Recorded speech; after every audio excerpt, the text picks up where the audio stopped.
one of the hardest decisions I ever had to make, because to say to Austin, try and get to show and get some help, everything goes through your head as one. Did I make the wrong decision by sending him? Yeah, I just said, all right, not today, not today, not today. I have to keep on going. Um, Joanne, we'll start with you. Can you just tell us a little bit about what happened on Friday?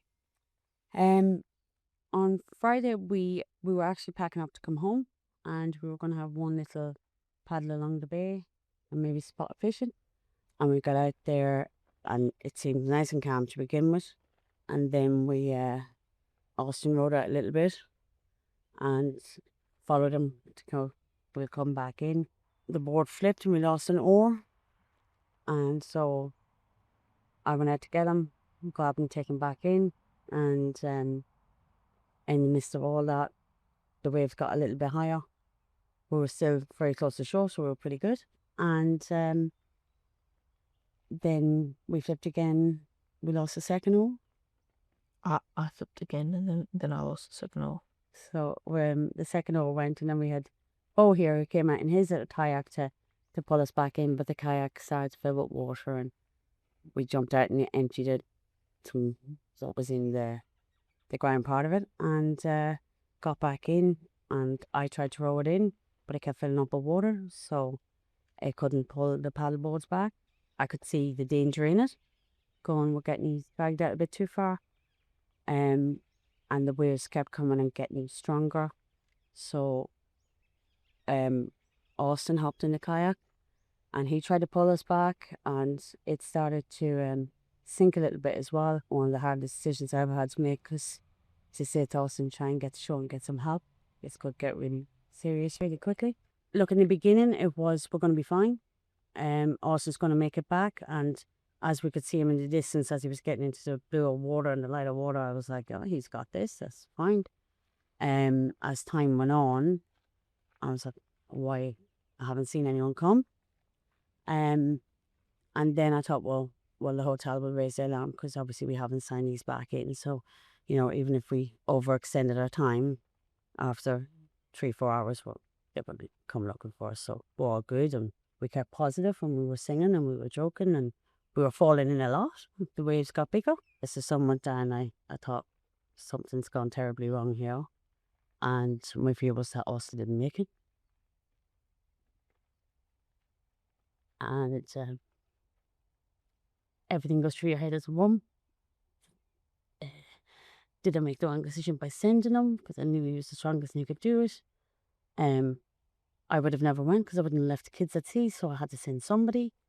There was no boats. There was nothing that we can get hold of. And then as it got darker, I thought there's no one coming to save us. This is us. And we were cold. We were shaking. Austin did an incredible thing. He saved your lives. How do you feel? Oh, I can't. There's no bigger word to describe him other than proud. Like, I can't. I'm speechless at his efforts, but at the same time, I knew he could do it. He's always had it in him. And this man could have done it too. It was my fear was what happened along the way. So that didn't happen, and he made it in the end, and how he done it.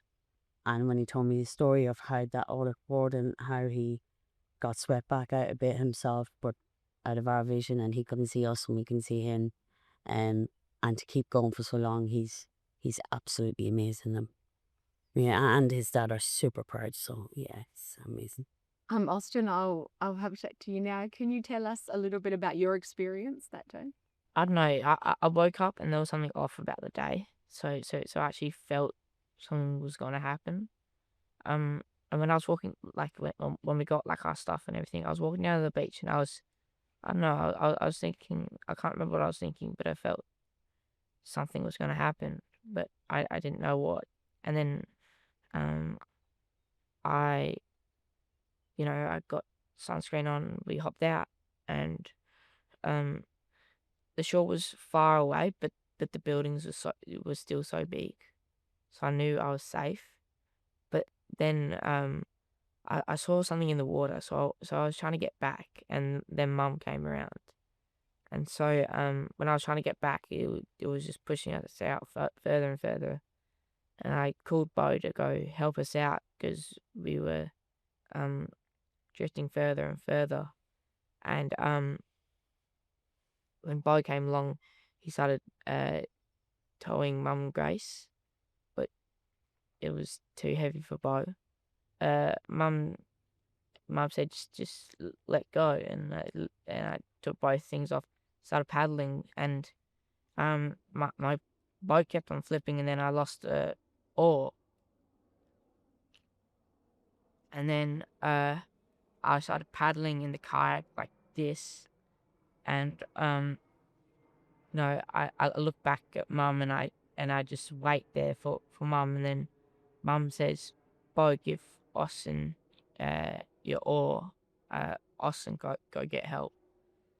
And I thought I knew it would be a long way because it was like 4 kilometers. But the kayak kept on taking in water. I was fighting rough seas because I thought I saw something in the water, and I was really scared. And I was just thinking in my head, like thinking I was gonna make it through. But I was also thinking about like all my friends at school and friends at my Christian youth. Um, and yeah, I just said, all right, not today, not today, not today. I have to keep on going. And so there's like straps on the kayak for if you want to put stuff in the boat.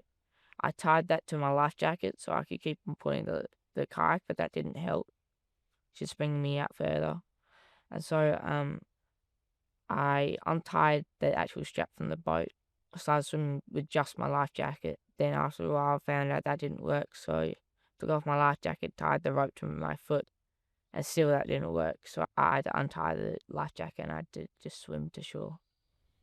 How challenging was that swim? I was very puffed out, but I couldn't feel how tired I was.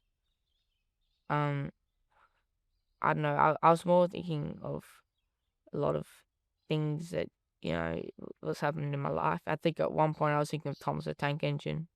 Um, trying to get the happiest things in my head. Trying to make it through. Like not the bad things that will distract me and bring me out further. And at this time, the waves are massive, and I had no life jacket on. So anyway, I just keep swimming. I do breaststroke, I do freestyle, I do survival backstroke. At one point when I was doing breaststroke, I was looking, I can actually see underwater, which I couldn't do before. I just keep swimming, just keep swimming. And then finally I just made it to shore, and I hit the bottom of the beach, and I just collapsed. And then after that I had to sprint 2 kilometers to go get to the phone. And then when I got to the phone, there was a lot of foreign people on the beach, so I couldn't really get much help. And so I ran to the phone and I called 000, and I had to call 000 police. I said I need helicopters, I need planes, I need boats. My family's out at sea. I was very calm about it. I think it was just a lot of shock, like just went through my mind, and I just took it nice and easy. Like in that meantime, when I didn't know where they were and how they were, and I thought they were dead, I had a lot of guilt in my heart. Because I thought, oh man, I wasn't fast enough. I wasn't fast enough. Um. And also on the swim, I got a girlfriend, and I was thinking about her the whole time. She she gave me her lackeys, and I was just looking at that the whole time. Just keep on swimming, just keep on swimming. I I don't think it was actually me, did I? It was God the whole time. I kept on praying, and I said to God, I'll get baptized, and all that. And I went to church on Sunday. So what was that moment like when you found out that they were alive? I thought it was fake. I didn't believe it. I wasn't jumping up and down. Actually, I couldn't because I actually had fluids in me, but I wasn't jumping up and down. I was just thinking. I just called Dad, and I just thinking. I was really happy, but I couldn't process it of how they survived.